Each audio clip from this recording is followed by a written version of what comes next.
What's up, guys? It's Ezra. Welcome back to Big Time Eaters and welcome back to Big Time Recipes. Today we've got a bacon chorizo mac and cheese. It's cold outside. Sometimes you need something comforting to eat. So let's talk about the ingredients. All right, so as far as cheese go, I went with a Gouda, Hatch Chile Cheddar, a little bit of Velveeta to bind everything together, some Parmeggiano Regianno, of course our chorizo. I'm using this pasta shape, the Trotolle, salt and pepper, whole milk, Panko Breadcrumbs, 5 tablespoons of butter for our roux, tablespoon of butter for our breadcrumb, some sour cream, Dijon mustard, all-purpose flour, 3 cloves of crushed garlic, some green onion for garnish, and of course, our bacon. All right, guys, let's go ahead and jump into the first step. And basic rule with cooking is you want to start with things that take the longest. So we're going to go ahead and get our oven preheated and throw the bacon in to cook there. And then we'll go ahead and get into making our roux or cheese sauce. So let's do that. Next step that's going to take a little bit of time is grating up our cheeses. So first off, the big guy, Parmeggiano Regianno, to bring that nice nuttiness and strong punches of flavor. And then I went with this Gouda. It's a Robusto. It's an aged Gouda that will also bring a little bit of nuttiness, creaminess factor as well. We got the Velveeta. It has the cheese emulsifiers. Again, this is a cheese product, not a cheese, but it has the emulsifiers that's going to give that nice creamy mouthfeel to our mac and cheese. And last but not least, got to bring the cheddar, so I went with this local brand Red Butte, and it's their Hatch Chile Cheddar, which will complement the spices of the chorizo well. So those are the cheese selections. I'm going to get these grated up, and then we'll get our cheese sauce started.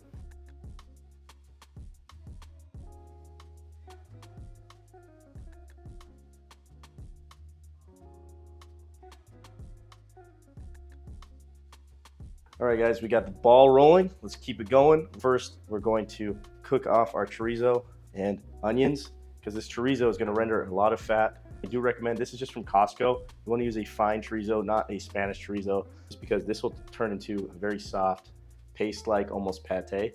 So yeah, we're going to go ahead and get this on the heat at a 5 out of 10. If you're using a gas stove, about a medium 5 out of 10. I always hate these sausage containers because it's like, how are you supposed to open it correctly without like sacrificing some of the sausage, and then it just looks so unappealing as it goes in. It just slides out of there. I don't know, man. But we've got our chorizo in the pan. This is a pork chorizo, by the way, also not beef, because we want that extra fat content. Spice smelling good. It's gonna enhance our mac and cheese so well. I've broken it up a little bit and it's starting to almost simmer in its own juices. So I'm gonna add in this half of a yellow onion to cook with it. So our chorizo is pretty much done here. You can see that the fat has rendered out at the top. You can see it kind of on the glistening on the edges. At this point, I'm gonna add in the garlic, get that to flavor our chorizo. We're gonna go in with some more butter and then our flour, which is gonna make the base of our roux. So we'll let this garlic go for about a minute, and we'll add in the flour. In about a minute, you just want the aroma of the garlic to start permeating and some of that raw edge to start to cook off, but we don't want it to cook fully through. So now adding in about 4 tablespoons of butter. Ingredients amounts will be listed below as always. Going with that, allow that to melt. As you can probably tell by now, this is not no high protein, healthy meal. This is straight comfort right here. We need that extra fat just to make sure that our sauce isn't too dry. Okay, butter's pretty much melted through here. And at this point, let's add in our flour. This is just all-purpose flour, base for roux. So we're gonna add it in a little bit at a time. And at this point, I'm going to switch to a whisk right before we add in our milk. That way we don't have any lumps. See, the flour is just gonna suck up all the fat and moisture in here, and it's gonna almost become a paste. And we're gonna let this cook for just a few minutes, cook off that raw flour taste, and then go in with our milk, give it about a minute or 2. So at this point, we're gonna go in with our milk. We're gonna add it slowly while whisking. No one wants a lumpy sauce, all right? So we'll splash in a little bit here, get together. We're gonna add it a little bit at a time. Get it all incorporated first. Splash in a little more. At this point, we can just add the rest of our milk in. And the next steps are we're gonna add in our mustard and sour cream. We can get our pasta started. So we can head over to the stove and get our water boiling.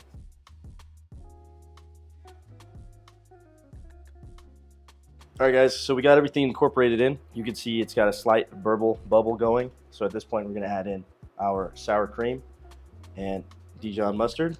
The reason we're adding these elements in is because we've got a lot of richness and fattiness. So we need a little bit of acidity and almost vinegar to cut through that a little bit so that we're not like taking one bite and getting slumped over. Full from the Thanksgiving meal style, although that's probably what it's gonna do.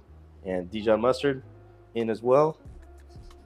We can add in our cheeses, and our sauce is looking pretty thick right now, so we might need to add in a little bit more milk to adjust so that it's not too thick. Get that mixed in. At this point, let's add in our cheeses. So on here, we've got that Gouda grated up. In the middle, we've got our Velveeta. It doesn't really grate very well, so I just tore it up into some cubes, and then our Hatch Chile Cheddar, and this cheese blend is going to be fantastic. So let's go ahead and get it incorporated in and allow that to melt down. Our pasta is about to finish. We're gonna marry everything together and then make our bacon breadcrumb over the top. Just like that, all that hard work has just disappeared into the abyss of cheese sauce. All right, so we're gonna get our pasta out of the pot and incorporate it in and into a baking dish with our bacon breadcrumb. Let's go.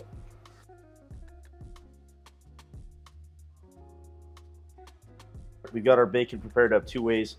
I've got it nice and crumbled up so that I incorporate into the breadcrumb. And then I've also left some strips that I can just put over the top. Then I've melted that tablespoon of butter here and going to add in my Panko breadcrumb to go over the top, as well as add in my bacon bits. Mix it all together, and this is what's going to go over the top of our mac. Grate some parm in there as well, and that's ready to go. Last thing here for our cheese sauce, we want to give it a taste. Make sure seasoning's on point. Guys, this is going to be incredible. All right, I think it does need a touch of some white pepper, some cranks. Give this a mix. Now let's get our pasta incorporated in.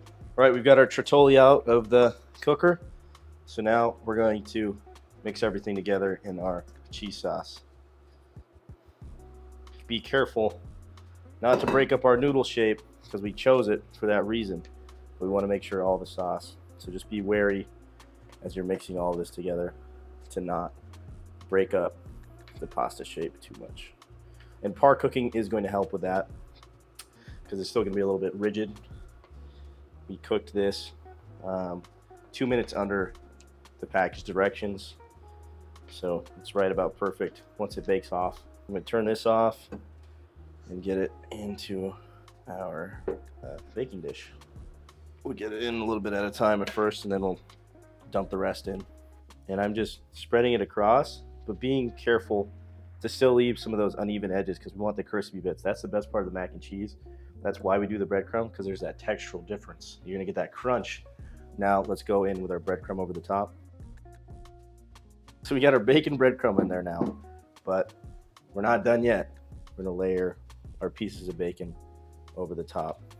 Got our oven set to 375. We're gonna bake it off for about 20 minutes. Allow everything to become golden brown and crisp, the flavors to mingle, and our taste buds to tingle. You know what I mean? Bars. Another dusting for Parmeggiano Regianno. So you're gonna have layers and layers of flavor. And then a little touch of black pepper.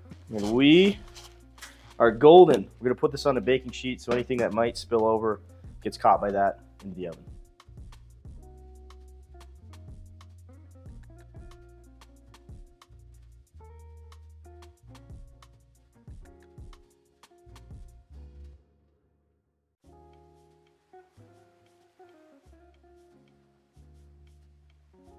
The smells in here are, I can't even put them into words. It's so great. It's smelling amazing. Final plating, I just went ahead and put a couple dollops of sour cream, a little fresh cracked black pepper, and some green onion so we can pretend like we're eating something healthy. It's vegetables. Denzel requested. But let's go ahead and dive right in. Let's assemble our perfect bite.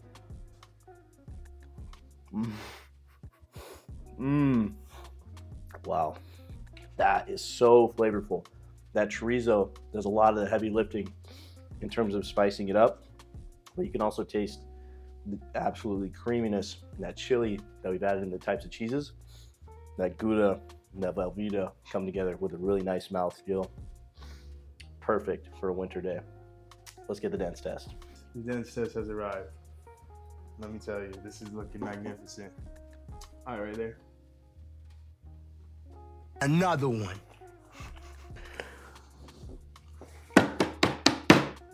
That is just so good. The crunch from the breadcrumbs, awesome. The flavors of the different cheeses, that especially that Hatch one, the chili Hatch, that one's standing out for sure. That's absolutely. Definitely give this recipe a try, guys. Ingredients and steps will be listed down below. Thank you for watching and tuning in. Don't forget to like, comment, subscribe for more recipes, reviews, challenges. It's all here. And until next time, we'll see you later.